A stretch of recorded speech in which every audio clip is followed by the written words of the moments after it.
Before we start our treatment, we're going to apply the included water-based hair growth serum.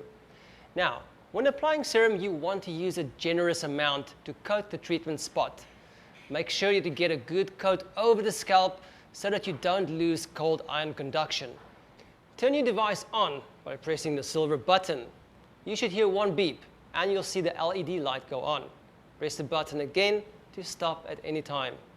Place the Energizer flat above your scalp, making sure that the round silver shield isn't touching scalp or hair. You'll know it's jetting when you place it close to your scalp. The cold ion is now flowing toward your hair follicles. Now, gently spray over your scalp, moving it about 1 inch every 10 seconds. The Energizer will beep at a 10-second interval to let you know when to move the device to the next area for treatment.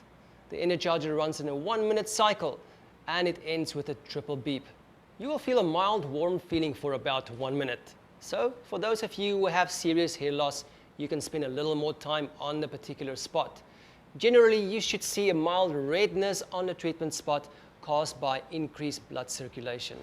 Move the Energizer slowly from the front of the scalp to the back of the head, and then repeat the process, this time starting on the one side of the head and spraying through to the other side. Repeat these steps within the recommended 3 minutes of treatment every day. When you are done using the UltraJet, gently brush up the nozzle and remove some hair or dust around this white area with some soft tissue that we will give you with your UltraJet kit. It is important to use the UltraJet on a clean scalp. Any buildup of gels, sprays or oil can block the cold ion from reaching your scalp. Experience significant new hair growth and all of the benefits of the UltraJet's cold ion treatment by using the UltraJet as directed every day.